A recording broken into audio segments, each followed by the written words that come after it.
Hello, I'm Anthony Monteith. This is Cup of Chi podcast. Today, I'm very blessed to have Solhial. Is that how I pronounce it? Yeah, actually, it's quite good. Sohial. Solhial, okay. Farzam, and he is an expert in the area of mental health awareness, and the treatment of mental health. So, without further ado, let's lash into it. And can you give me a little brief background? I know you could have a whole podcast about what you've done, but could you give me a flavor of where it began and where you are now? Sure. Good to be here. Thank you for having me here. So 20 years ago in Australia, Melbourne, I graduated. Just like I guess most graduates, we just come a bit more generic into our field. And so I practiced with a GP, a general practitioner here. A bit of this and a bit of that, really, the bread and butter of Chinese medicine, which is really musculoskeletal. And then about 12 years into my practice, 10 to 12 years, I started to really wanted to get more serious about evaluating my own life experiences.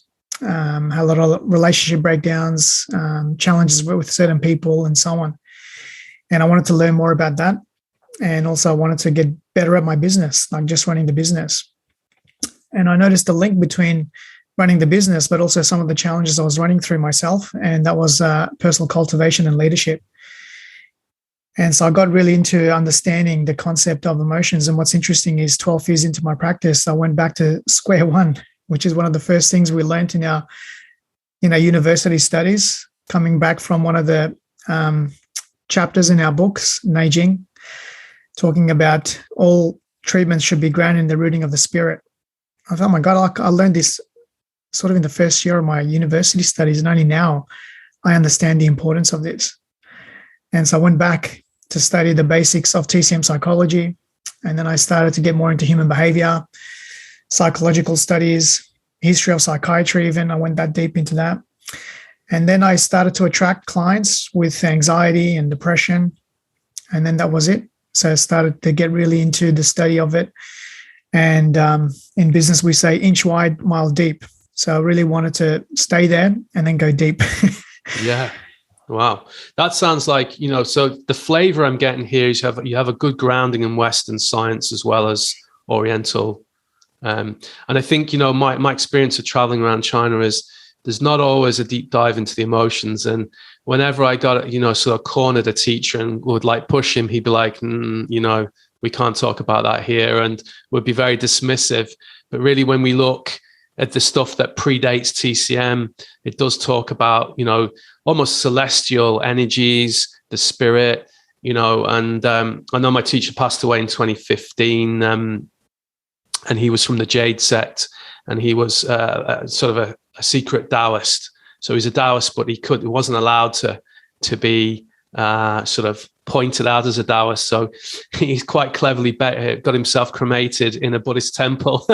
So nobody would know where he was. But he used to talk about all diseases start in heaven and come down to us. So does that ring true for you? Or do you think with your experience, you've noticed that there's an earthly realm as well that needs to be treated? Yeah, a couple of good things you just brought up, and I'm going to try not to get so deep into it. But, well, even just the word you used just now, celestial. So one of the seminars that I have, which is the one that I will be planning on doing in Ireland, the actual name of that seminar, it's a 3-day seminar on the 8 extraordinary vessels, which we didn't really learn much about in university. I think I remember it was just a handful of subjects, and that's like over a couple of weeks, and that was it. And so the name of that seminar is 8X, so Extraordinary Channels. But the actual title is The Celestial Realm of Human Intelligence. So I completely understand what you're saying here and the importance of that. So basically my work is really to understand the concept of we're in a terrestrial world, right? Terrestrial is, it means trial and error. And then we come into this world, like from Chinese medicine perspective, prenatal, we are born into a postnatal world.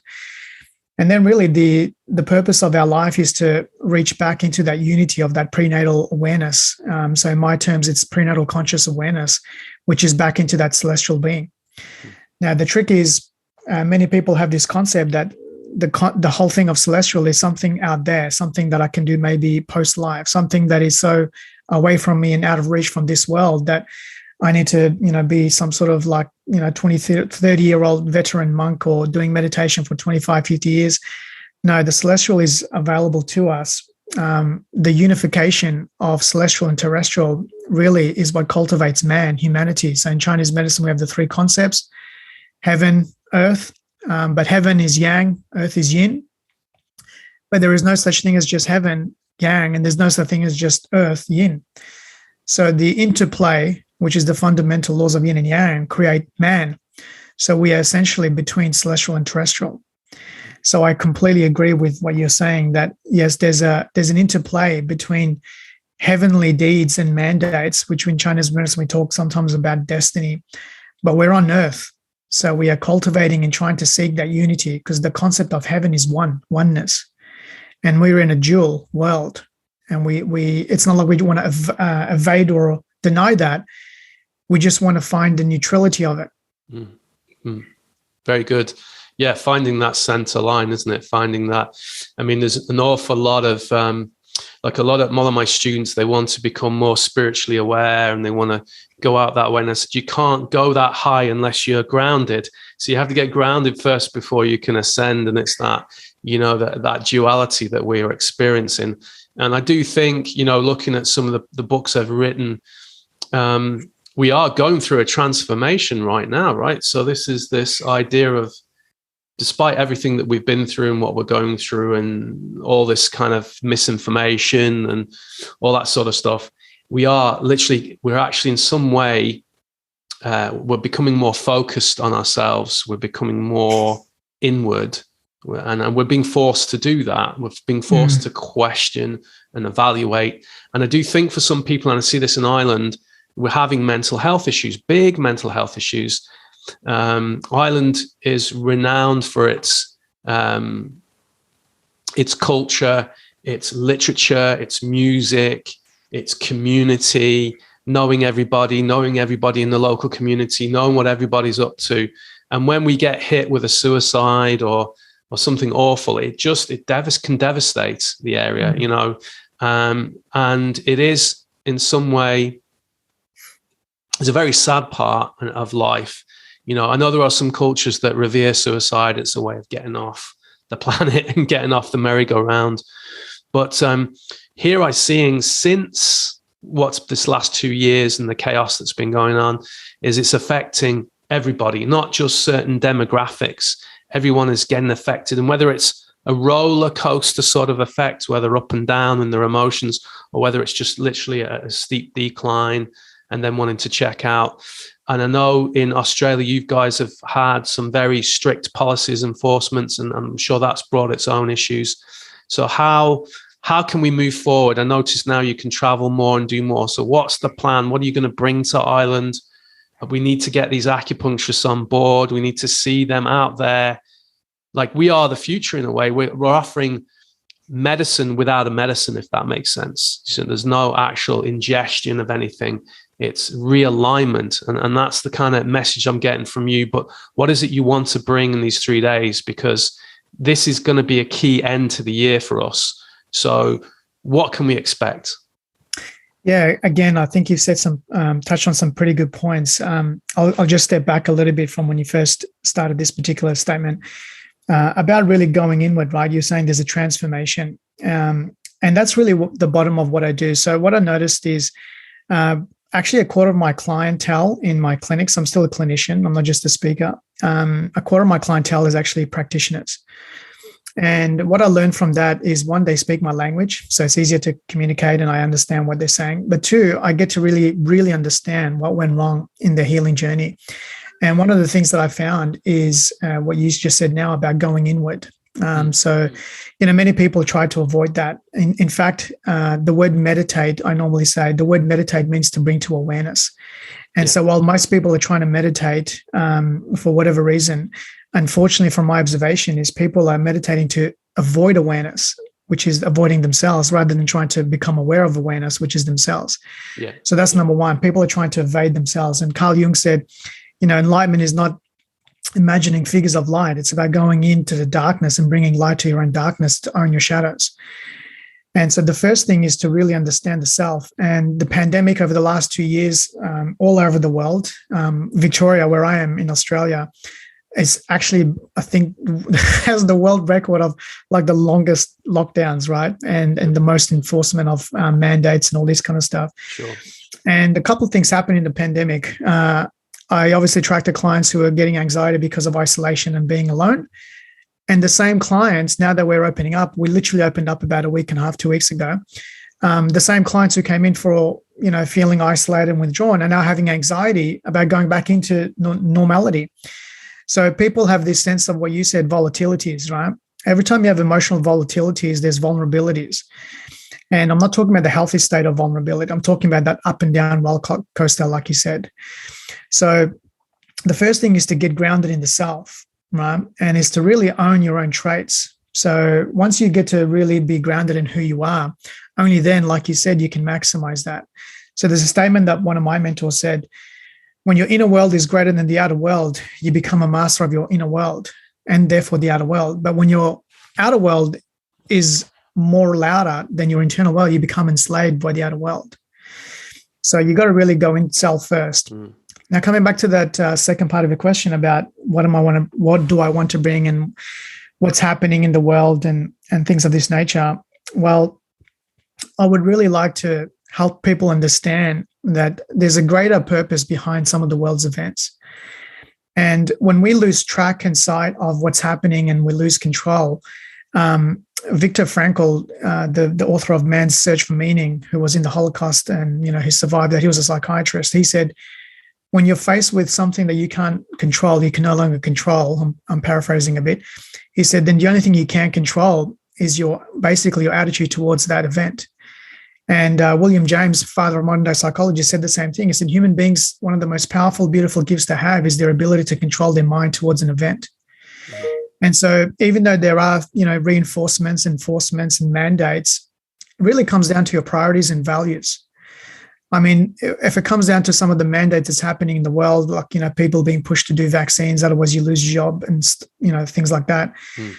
Look, I'm a natural medical practitioner. It's not something that I really wanted to partake in, but my priorities are traveling, seeing family and teaching and research. And so as soon as the borders opened up, the first thing I did was do that so that I can go and travel and teach. That's my priority. Right? So I would hope to leave, I would hope to come to Dublin and then leave the 3-day seminar to really understand, help people understand the concept of the greater purpose that's happening in nature. And Taoism is all about alignment to nature, right? We may have our own judgments, which is completely fine. Yeah. But anything we're seriously trying to judge is aspects of ourselves we are disowning. And so it's easy for me to judge you because I don't want to own it within myself.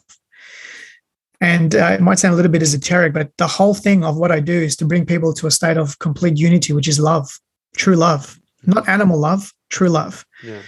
And to talk about Chinese medicine perspective, my whole goal in treatment is the synthesis and synchronicity of complementary opposites, which is the fundamental laws of yin and yang. Mm-hmm. Mm-hmm. That's super interesting. Like my teacher used to say to me that love is not an emotion, right? It's a state of being.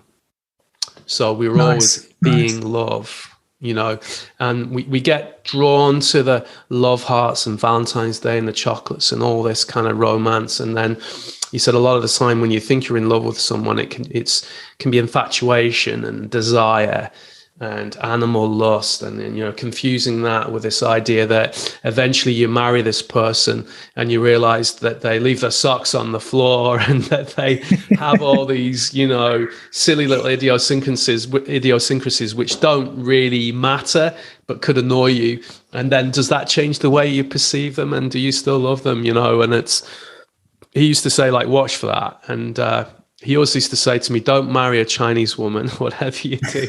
I was like, why not? I find them, quite attractive. And he said, no, largest female army in the world is a Chinese female army. So you don't want to mess with the ladies. But, for me, I'm thinking that this is a very, very good timing. You're coming out of lockdown, you're being able to travel. And then, people always approach me, should I take the vaccine? Should I not? And I said, look, it's personal choice. If you're here for a purpose, you will live a long life no matter what. because that's your destiny. No matter what's thrown at you, you're going to live to 90. There's people that have been shot at. I'm like, my grandfather, my dad's real father, never met him. He was in World War One, World War Two. He was gassed, shot, mortared, sniped, survived the lot, and then was crossing the road to get a newspaper and got run over by a guy on a moped. Yeah. Go figure. So, I think if your destiny is to get through this and travel the world, teach and share your knowledge, that's what's going to happen regardless, right? Absolutely. So I think we need to take that positive step and know that actually our internal power can pretty much overcome most things, bar one or two things. And, I see it with my friends and colleagues. They took it because it was a necessary evil. I'm not going to say evil. That's not really a good word, but really all evil is the word live, isn't it? Really kind of jumbled up. But I think, it's personal choice. Do what you feel makes you feel safe and better and gives you access to, as you say, a bigger picture. What's the bigger picture here? I have friends who have natural conferred immunity from antibodies. Happy days. They can go and travel and do what they want. I've a student coming over this weekend to see a mutual friend of ours, and she can travel because she's 180 days of immunity. So, it's not all bad, and this thing, the only way it's going to be perpetuated is if we allow it to be that way, So I think natural resilience is we are effectively the genetic byproduct of ancestors who fought and battled to survive. So we're in a pretty strong position. We are tool makers effectively as humans. That's what differentiates us. We make tools and we make devices. And my teacher used to say, mobile technology, geosatellite systems are an external tool that we've created because we've lost that ability internally. And in his sect, they used to sit in towers. They used to make towers of wood or bamboo, sit on top of them and meditate and be able to communicate across China, with the various different heads of whatever they were doing. And he said that was our mobile phone technology, and people were like, well, that's just a lot of baloney. But I'm sure what do we know? Quantum physics is real, right? So we're only just learning about the quantum world. And I do believe in your teachings, you talk a little bit about quantum from what I've read. Could you perhaps dive into that a little bit? Sure. Yeah. I like where you're sort of going with this, and I completely in alignment with this. Probably about 5-6 years ago, I started to look into just a little bit of quantum physics, just a very, very small amount. But then more and more, really actually was the 8 extra channels more than anything else. So I have this concept that I've been trying to put together where we're seeing the Chiang Mai. Some of your visitors and audience might know the 8 extras, at least the basics. The Chiang Mai, as we've learned it as the sea of blood. But I'm going to try to propose an argument as the Chiang Mai being the sea of information. So most of the books say it's like the great sea. It's the great Chong. It's everywhere. It's the rule of the 5 Zhang, the 5 Fu, the 6 Fu, and so on. So I'm going to introduce a concept actually on day one about the integration of what I see as Chinese medicine, especially the 8 extra vessels and quantum physics. So what you're saying right now about really is entanglement, right? Quantum entanglement, which is about the two particles when they meet together, no matter how far the distance is, they're always going to be entangled. And that's really interesting about the Chinese medicine concept of yin and yang, because for every position, there's an opposition. So before, when you were talking about infatuation, the reason I might be infatuated for a person is because I resent its opposite, right? Or the reason I'm resenting a person is because I'm infatuated to its opposite. So for everything you're infatuated with, you have a resentment towards. For everything that you are elated about, there's because something you are deflated by and you are trying to evade that. For every fantasy you have, it's because you have a nightmare to go with that. And this is quantum entanglement. And so I'm going to try to propose the nature of quantum physics, especially related to the Chiang Mai, but also just in the human behavior and how everything's really interconnected. And so the micro really is very interestingly connected to the macro. I mean, physics can't really connect the two. That's what they're trying to look at the moment, to have like this unified theory to connect the micro and the macro. And even Albert Einstein was having troubles understanding some aspects of quantum physics, like the quantum entanglement, which he thought was a little bit spooky. But yeah, nevertheless, I think Chinese medicine has a strong foundation into quantum physics, and I aim to talk a little bit about that. Awesome. Could you give me, like, before we finish the conversation, and we'll talk a little bit about where you're going to be in Dublin and what you're going to, so we'll leave a registration link below for people to jump on board. There's going to be more than 200 people in Ireland. There's a very few small tribe of us in Ireland, different registered acupuncturists around the country. But there's some that are very interested in pursuing this realm and taking it further. So could you give me an example, obviously being very aware of confidentiality, what kind of typical condition or maybe a case study that you've recently treated and has made a transformation from your work? Yeah, good one. So in the first, I guess part of my career, I was using primarily, like, I said before, primary channels, which is really what we're sort of used to. Even simple things like low channels, we don't really use, or we don't really learn much about that stuff in university. So our day-to-day work, at least from my observation, is really primary channels. So primary channels is the day-to-day activities throughout life. The 8 extra channels are more primitive. So that means a couple of things. Primitive means your body has this tendency to go into a primitive state in trauma. And so by theory, that means then the higher the actual trauma, the trauma information goes and bypasses all the channels: skin collaterals, muscle tendinous, low collaterals, transverse, divergent, organ, and then it gets sort of lodged into the 8 extras. You're gonna have to excuse the phone's ringing. Somebody wants yeah, he's the busy. 8 extra. yeah, just tell them I'm busy. And so because it goes into the 8 extra channels, that's why people say it kind of goes into this primitive state. But if it's going into that primitive state, it's also accessing a very primitive response, which is the core foundation of who you are. Mm-hmm. And so when we're working with 8 extras, what I noticed is the most amount of transformations I got is actually with the 8 extras, because I'm really tapping into the personality, the core personality of someone. Right. So a very simple one, well, maybe not so simple, but a very recent example is a young boy, age 27, 28, I think he's 28 now. I've only seen him 4 times. And he came in because he's had substance abuse. He started from weed, marijuana, all the way to heroin. But recently he's been taking ice for like last 6 years. And so just for the last, people who don't know what ice is, it's a type of amphetamine, I believe, isn't it? Yeah. And so for the last 6 or so years of his life, he hasn't really gone even 1 week without taking drugs. And so just observing the behavior, getting to the root of the problem. When we have cravings, so addictions always have what's called a subdiction or a subaddiction. And so while most people in our training when I was at uni, most of the time the therapist would focus on the actual substance abuse or the addiction to the substance.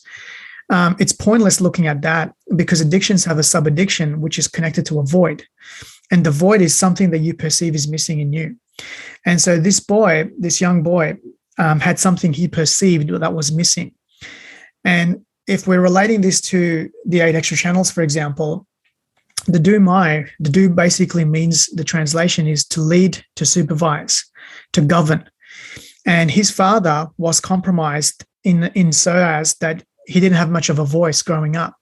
And so the mother was a do-my representation growing up. And so although the mother, everyone has both ren and do, of course, yin and yang, but by biology, really, the female has more of a ren-my presentation, oxytocin and estrogen and so on. And the yang, the testosterone, is more attributed to the male. So the mother had more of a testosterone attribute, a bit more kind of do-my presentation, which is to lead, to govern, to control. That's what do-my means. And so growing up, this boy didn't have that do-my presentation to learn from. So he became very subordinate. And the challenge with subordination means that you give up on your authentic self. And authentism can also be argued because there's different variations of that. So he basically lost himself in the process. And so what happened was his mother took control of his life. And so basically from the time he started taking even just smoking weed, his mother became very, very controlling. It's to a point where recently when I've met him, he would receive, by him just going out and seeing a friend, he would receive between 30 and 50 messages from his mum, making sure he's okay, where he is, when you're going to be home, what are you doing, why haven't you messaged me back, and so on. And so we just worked basically on the tui-na to give him a little bit more self-governance, right? And when you have more self-governance, what happens is the tui-na, when it starts to wreck the spine, so that's the biology of it, it wrecks the spine, it pushes the head up. And when you push it as the head up, it means you can look into the horizon and you're no longer governed by the very immediate need of what you're looking for. So because my head is down, I'm constantly collapsing into Renmai, which is my feminine, which is my mother. And so in this case, it was overwhelming. So anyway, long story short, we worked on tui-na and yang chao mai to really move the attributes of testosterone through his body. And I actually saw him last week, or maybe the week before. And so we've gone now 9 weeks into a treatment. And since the first treatment till now, 9 weeks, he hasn't taken any substance. First time in 6 years, he's not even taken ice, not marijuana, nothing, not even alcohol, right? Wow. And the purpose is because I'm not focused on the addiction. I'm focused on the void, right? I'm trying to give him self-governance so that he can individuate from the maternal protection, in this case, overprotection from the mum. Amazing. Yeah, so that's a recent example, which is now it's not always going to be that perfect, and still we have a long way to go. I'm sure he'll have some relapse now and then, but it was a good presentation. Yeah. Yeah, it's excellent. Actually, when you were talking, I had this image in my head of the infinite eight, like the figure eight, and then also this image of, because one of my more recent teachers, he talks about the spaces between the cells. So the energy within the matter within the cells and the space between the cells. But he also talks about, in that there's that differentiation of cells is pretty much the extraordinary channels are almost the macro of that constant division, and there's this kind of, not just a division, but there's this rubbing up between the cells and the space between the cells, crossing over, passing information. And so that visualization came to me when you were talking. So it's very powerful stuff. And I think what we should do, we're definitely going to get you on the full hour podcast in the next couple of weeks when you're not so busy. I look forward to it. I know it's late there in Oz, so we're going to let you get some sleep. We're going to say to those people out there that are watching that if you want more of this, it's going to be here very shortly. I think it's what dates are we? 3rd, 4th, and 5th of December. Is that correct? Correct. First weekend of December. Yeah. Yeah. And we're going to be in Carnegie Court Hotel, which is about 15K, I think, from the airport, North Dublin. If the venue changes, we'll let you know for whatever reasons. I'm actually could be running around with different teachers that weekend. So I'm going to try and get up to you on the Friday and catch up, because I have a very interesting Qigong set that uses the 8 extraordinary. Yeah, that's actually quite popular. Some people do a lot with Qigong and the 8 extra channels. Yeah. And I would like to also add, for those who might be interested in joining us, it really is another subtitle of that actual presentation is a self-exploration. Right. And then the title keeps going, but the key word there is self-exploration. So more often than not, this is not just for our clients. This is a self-exploration for ourselves. And the 8 extras is really what you're saying when you're talking about the cells. It's the unfolding of Jing and the unfolding of the life cycles. So it really gets us to understand our own life. And then from there, we can also help other people in their life. So for those interested, I'd highly encourage you guys to check this out. And I really look forward to presenting this. I'm really inspired and empowered to really do this. So I look forward to being there and sharing some of this. I really appreciate you coming on. I know it's late there for you. Let's organize a really good mash and backwards and forwards, because male mental health is a huge thing for me. I really enjoy working with that in that realm, both through Qigong, Neigong, Neijie, all that work, and then also through retreats and stuff like that. But we also, for me, I practice, interesting, we'll talk about it later, but I practice a system called Fractal, which uses, it looks at the 5-element system in a different approach. And it's all about reinforcing the positive rather than treating the negative. So you kind of tip the balance more towards, so you're pushing the needle in a different direction. But nice. yeah, for sure we will. And I'm hoping, look, things are looking positive for next year. Let's get you back as well. Again, if it all kicks off, we need you to get on board, get this done, get out there, start helping people. They need it. They're losing. There's limited options in the West, really, when you think about it. We've limited options. And this gives, I think, a daily medicine. It's low risk, high reward. Definitely. It's self-development. And for yourself as a practitioner, if you're feeling the need, if you're feeling drawn, or even if you're feeling overwhelmed because you're treating back pain, headaches, neck pain, but really, it's something else. There's always something else going on at a deeper cellular matrix level, whatever you want to call it. This is where we begin. So thanks for joining me today, Sohial, and we will see you in the next podcast very shortly.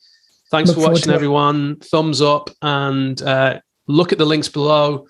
I have the booking page, all the links, the location, everything there for you. Straightforward enough. Thanks very much. Thanks. Been a pleasure.